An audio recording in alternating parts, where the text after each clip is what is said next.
Ryan Harris, we're down the back straight away, entering turns 3 and 4. It's the final lap of our season here on Speedway Nation, thanks to SEN. Hey, Season 2. Holy smokes. Well, I'd say it's the final lap for Speedway Nation. There's still plenty going on in the Speedway world. Holy cow, we got some titles coming up, big Easter period, of course, but and talk sedans. I love getting excited about title season for sedans. National Modified Sedan Title, thanks to Enzed at Timor Speedway, Mildura this weekend. Mildura, Easter. This is fun. Oh, I love it. I still don't get the Saturday off in the middle, but that's okay. It's all good. It's all right. There's Saturday off in the middle, so we race Friday and Sunday. Maybe we can sneak to Echuca or Moama or something and watch the Super Sedans on Saturday night, mate. North-South 50 or something like that, but that's okay.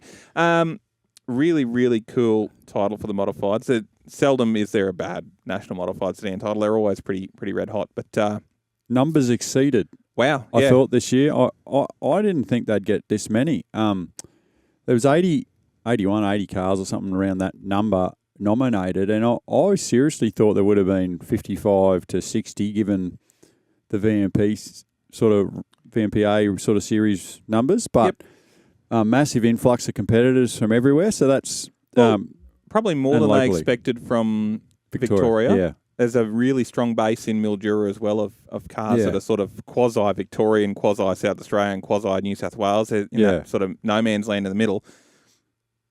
Western Australia has 7 cars coming across. Yeah, big effort by them, actually. And honestly, Fraser's and Noakesy will be as good as any contender to line up on the front couple of rows, things go their way, and potential to win. So, impressive field. Phenomenal lineup. The Modified Sedan's always exceptional. The Merc, Jared obviously has an opportunity to do something that Peter Lack did to win 3 in a row. And hasn't been done since 2005. And as an exceptional, very short price chance to do it. Home track, a track that suits high horsepower, good handling cars. If it's hooked up, he'll. No one will see which way he went, I wouldn't think. And that's not underselling it. The racing will be magnificent regardless. Like, we'll touch on some of the contenders in a moment, but that thing has been super impressive when he gets the right run. Yeah. That's not me being a naysayer. Sometimes if Jared gets a little bottled up in traffic, gets caught in some cars, has some people lean on him, rough him up a little bit. I raced in the day at Toowoomba in the slick and it's busted. Yeah, didn't have a fantastic run at Toowoomba T-Bar Nationals. That's the closest to a title caliber field, that and the King's Royal event. They're the closest to a title caliber field. Didn't have a really strong run, but you go back to Albany a couple of years ago, started 16th with a bent car, drove through the field. He got that thing straight off the corners, drove very, very hard down the straights, drove it in the corner hard, nice, and got his way to the front. Carrick, I thought, was going to be the undoing, potentially the Merc. It's not a track that's super hooked up. It's not super fast. It's not super flat out. Did a good job. Had a great run through the field and romped away. He could be on for 3 in a row here. And as you said, something we haven't seen since Peter Lack. That's history making, 20-odd years since we've seen someone go 3 in a row. It is. It's a very, very good chance, but there'll be plenty of people lined up to have a shot at them. One of them is a young kid that races everything, or a couple of young kids that race everything, but one is in a Mustang, and Dylan Barrow is an exceptional race car driver, and that car is exceptionally good. He was really good. He won the King's Royal in an FGX Falcon. Since he has been in that Mustang, holy cow. Yeah. And I get a little tingly. The hair's up on the back of the neck. We got the Mercedes with Jared Waters, the Mustang with Dylan Barrow, which is impressive. Current Queensland champion Max Clark in the Camaro. Also a huge chance. Yes. Got the dirty old Falcons and Commodores. But and a Datsun. The Datsun's coming, the Nissan 300. It's coming down for a run as well. We're in a good spot. I don't want to get too excited. Like, this is there's variety. There's a lot of variety. So you can't argue with the variety that's on the track, and the rule set's pretty good at the moment. It's allowing guys to run in. Like, I know the cost of racing is high at the moment. That's probably why we're not seeing quite as many cars come down from Queensland. It's expensive to race. It's expensive to come all the way down from Queensland. But we're in a pretty good spot. I'm looking forward. Brad Wicks in an EL Falcon is the fastest car in the country at the moment. Yeah, like most consistent on every single track. And he is just in the peak of his powers at the moment. Like, I watched him at King's Royal. I watched him at T-Bar Nationals. I've watched him on video in Victoria. He can move around the track. He can run the top. He can run the bottom. When he hears a car on the bottom side, he can close the lane off. When he hears a car on the top side, he'll move back to the top and take the lane away. He is just he's in good touch. Class right now. Yeah, they've really got that package really nice. So he'll be a huge contender. Obviously, Joel Berkeley will be a big chance as well. Now, I don't want to put the cart ahead of the horse here. We're going to talk Production Sedan Title later in the show. And we won't have a chance to catch up between the Modified Title and Production Title. If Joel Berkeley, who's the current National Super Sedan champion, wins a National Modified Sedan Title or a National Production Sedan Title in the same season, with the quality of fields that are at these, surely we're talking history-making season. There's a potential he could win all three. I'm not being hyperbolic here. There's potential. Yeah, he's certainly good enough. He's a huge contender. Aidan Raymond, always good at titles, has so much bad luck. If he keeps the wheels on the thing, Aidan will be right there and thereabouts. He probably should have won the 2012 title at Mildura, if we're being honest. Yeah, absolutely. Nathan McDonald in really nice touch as well. We know Shane McDonald's exceptionally good. So David Smith, maybe. Hail Mary. Yeah. Throw it back to 2012. He won the national title at Mildura as well. Yeah. Do you have a favourite? Now, obviously, I'm assuming maybe Maryborough 2008 features up there. Yeah. National Modified Sedan Title at Fuelgate at Maryborough. That'll be one for the.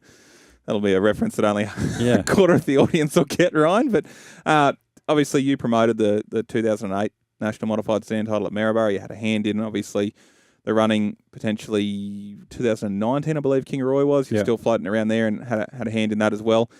I haven't missed too many Australian Modified Sedan titles, actually. Well, I was trying to work this out. I think potentially the last one that I've missed was 2013 at Albany. Yeah, I missed. No, 2014 at Albany. I didn't go to Albany last year. The last couple of years have been a bit tough because I run Easter time myself. So that's where I've struggled a little bit I miss them. So I don't think I've missed one for 11 odd years. And I've seen a lot. You've seen a few. So 2002 at Toowoomba was my first one. Now that I'm only a young pup. Yeah. 2002, Gary Brown winning at Toowoomba. Yep. But there's hardly ever been a bad one. There is rarely a bad Modified Sedan national title. So, 2008 at Maryborough was very, very cool. It was a weird afternoon, actually, on the final night. It was raining, and the crowd just poured through the place. It was a handy hire national Modified Sedan, modified production title back then. Racetrack was hooked up.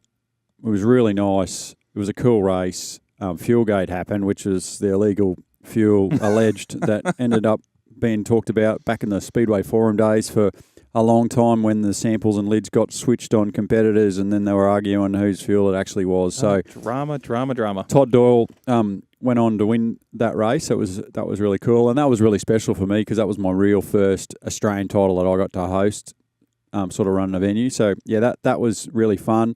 The 2013 Australian title at Charlton that Aidan won will always be memorable. That was the first Calcutta I ever had a syndicate in and had a win, so that was quite cool. There was a group of us that bought Aidan. Wasn't good for NMAC because he ran second there as well. The year before that was NMAC ran second to David Smithy at Mildura. That was really cool. There was a dust storm at practice the first day. There's all these stupid memorable things I remember from all these events. Well, you talk memorable. I remember the downpour we had at Lismore 2016. It rained the entire weekend. Yeah.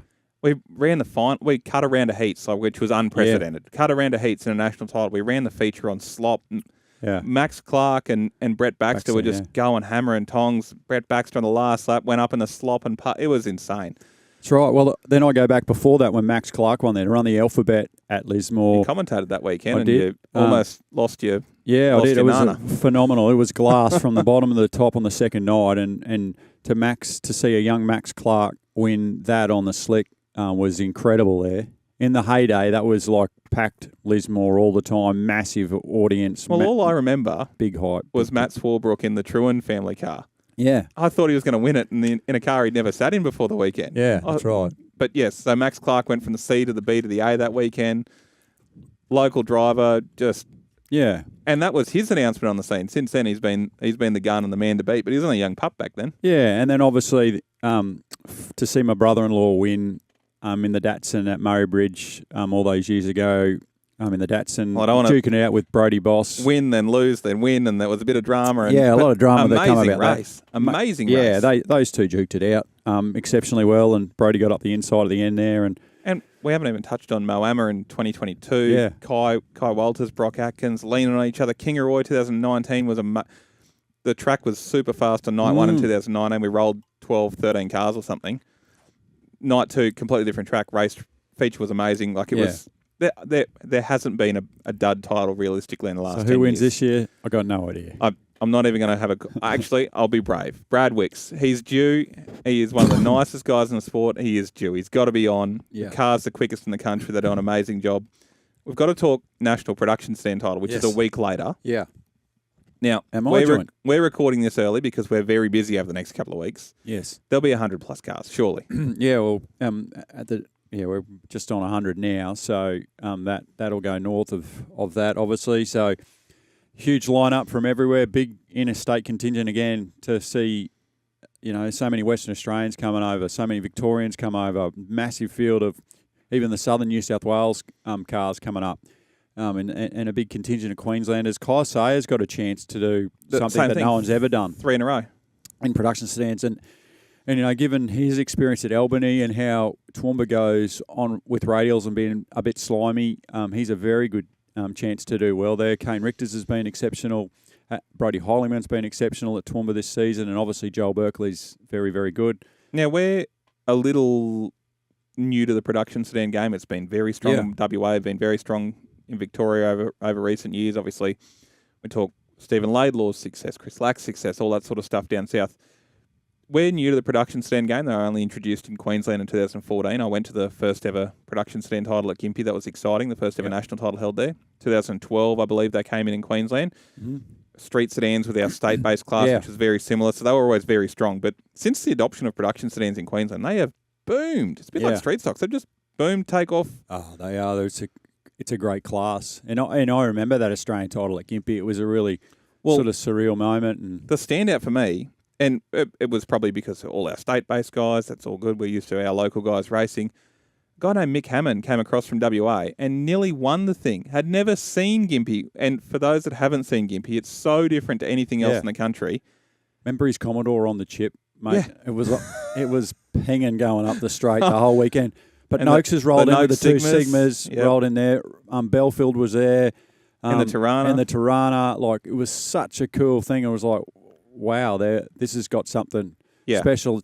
Tim Atkin obviously has been excellent, and he makes his return, which is quite surprising to see him pop up on the nomination list to come back for the Proddy title. Max Clark's found himself a car. There's just so many cool stories within this, and as we touched on earlier, Joel Berkeley, a chance to rewrite history books as well. So. And it was a wonderful situation for Speedway Sedans Australia that obviously we had that title at Gympie, and then a year later the title was at Dubbo, so the New South Wales cars sort of also it was a great period to go, hey, look, let's Aussie Corbett won it on a Monday morning, mate. Aussie Corbett.